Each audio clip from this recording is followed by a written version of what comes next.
walking alone, the streets are empty. The only thing I can see is my own silhouette. I'm getting stronger, step by step. The clock is ticking, but there's no time for regrets.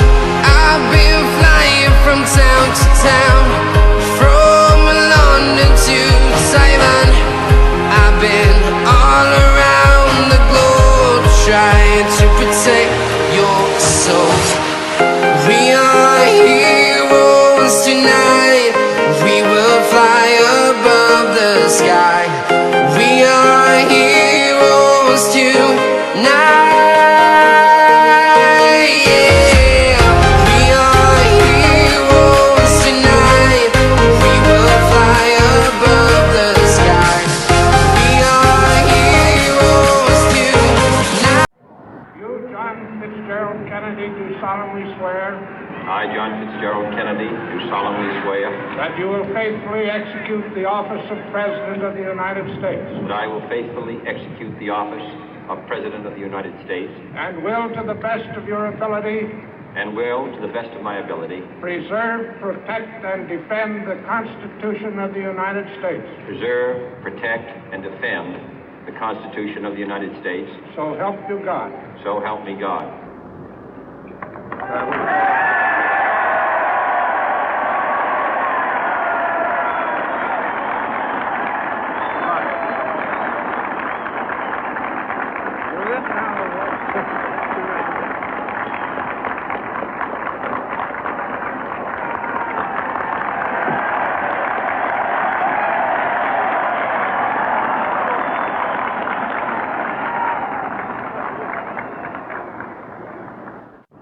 Vice President Johnson, Mr. Speaker, Mr. Chief Justice, President Eisenhower, Vice President Nixon, President Truman, Reverend clergy, fellow citizens.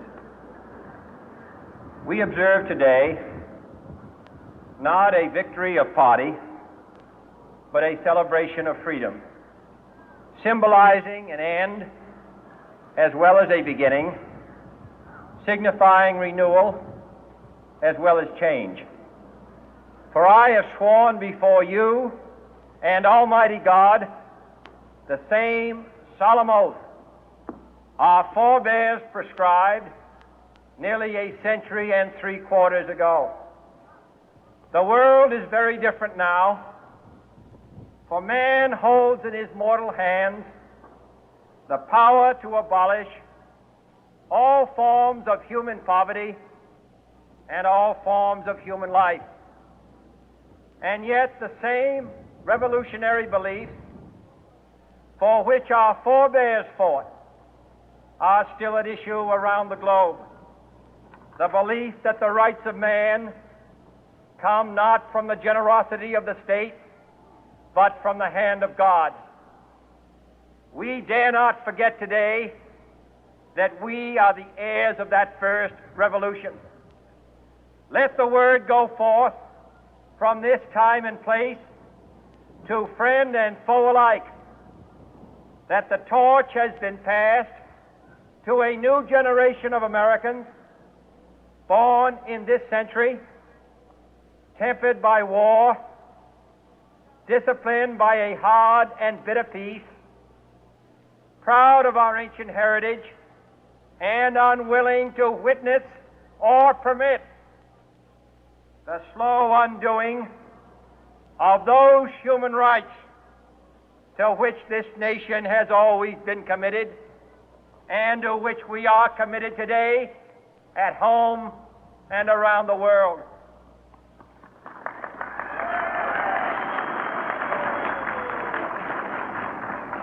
Let every nation know, whether it wishes us well or ill, that we shall pay any price, bear any burden, meet any hardship, support any friend, oppose any foe to assure the survival and the success of liberty.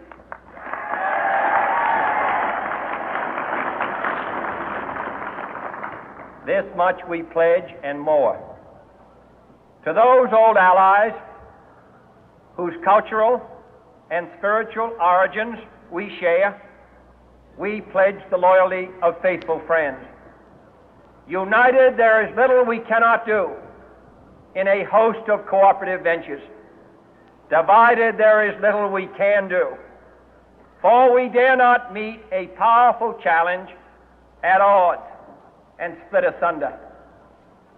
To those new states whom we welcome to the ranks of the free, we pledge our word that one form of colonial control shall not have passed away, merely to be replaced by a far more iron tyranny. We shall not always expect to find them supporting our view, but we shall always hope to find them strongly supporting their own freedom, and to remember that in the past, those who foolishly sought power by riding the back of the tiger ended up inside.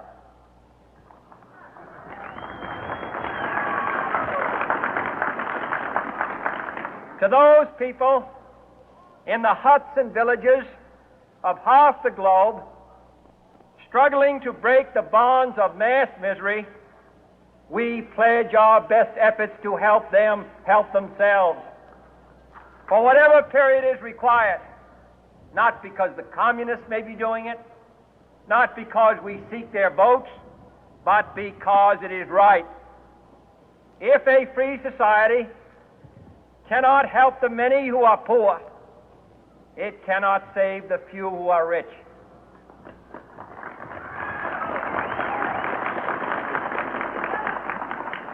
To our sister republics south of our border, we offer a special pledge to convert our good words into good deeds, in a new alliance for progress, to assist free men and free governments in casting off the chains of poverty. But this peaceful revolution of hope cannot become the prey of hostile powers. Let all our neighbors know that we shall join with them to oppose aggression or subversion anywhere in the Americas. And let every other power know that this hemisphere intends to remain the master of its own house.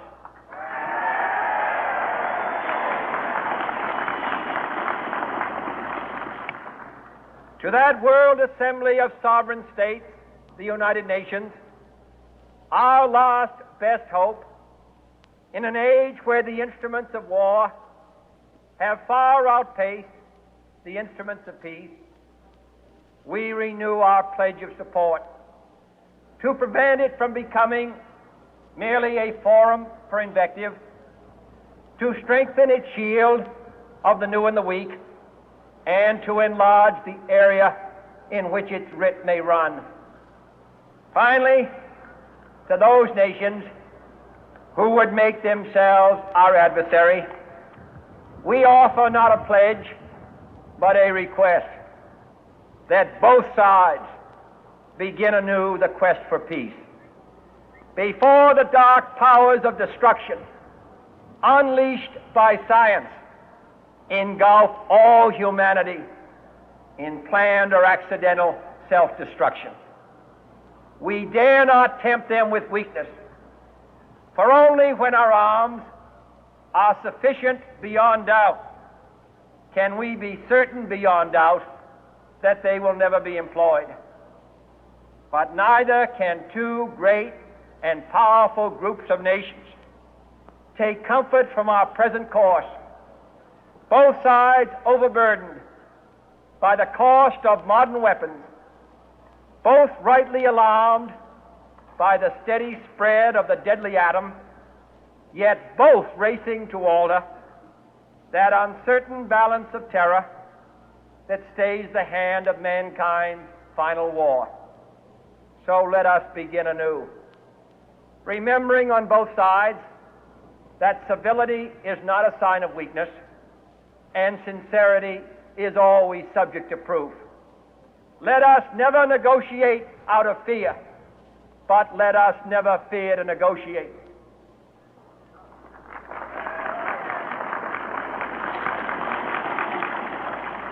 Let both sides explore what problems unite us, instead of belaboring those problems which divide us.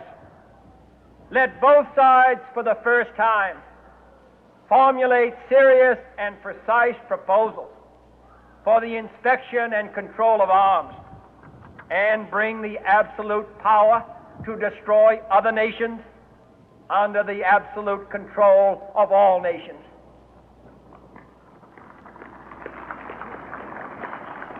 Let both sides seek to invoke the wonders of science instead of its terrors.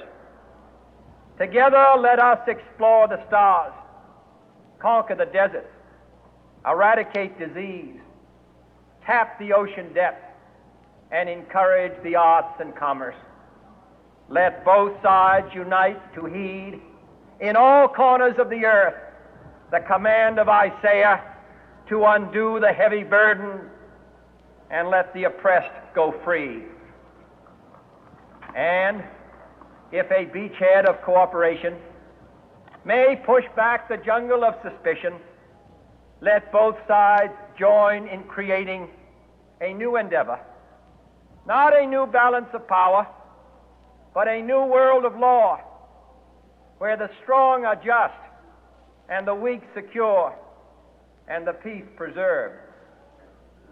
All this will not be finished in the first 100 days, nor will it be finished in the first 1,000 days, nor in the life of this administration, nor even perhaps in our lifetime on this planet. But let us begin.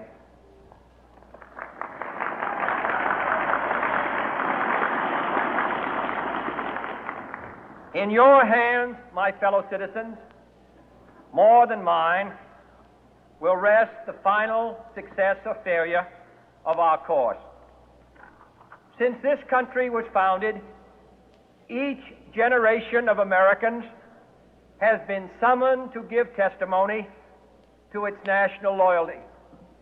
The graves of young Americans who answered the call to service surround the globe. Now the trumpet summons us again, not as a call to bear arms, though arms we need, not as a call to battle, though in battle we are, but a call to bear the burden of a long twilight struggle, year in and year out, rejoicing in hope, patient in tribulation, a struggle against the common enemies of man, tyranny, poverty, disease, and war itself. Can we forge against these enemies a grand and global alliance, north and south, east and west, that can assure a more fruitful life for all mankind? Will you join in that historic effort?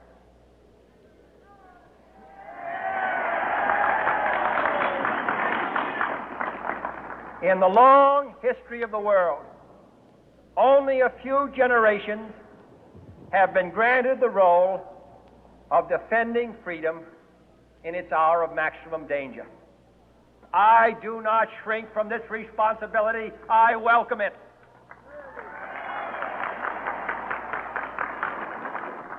I do not believe that any of us would exchange places with any other people or any other generation. The energy, the faith, the devotion which we bring to this endeavor will light our country and all who serve it. And the glow from that fire can truly light the world. And so, my fellow Americans, ask not what your country can do for you, ask what you can do for your country.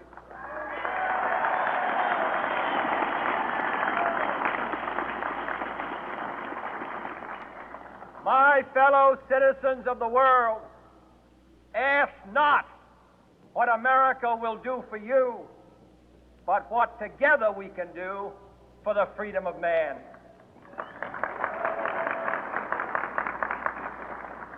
Finally, whether you are citizens of America or citizens of the world, ask of us here the same high standards of strength and sacrifice which we ask of you. With a good conscience, our only sure reward, with history the final judge of our deeds, let us go forth to lead the land we love, asking His blessing and His help, but knowing that here on earth, God's work must truly be our own.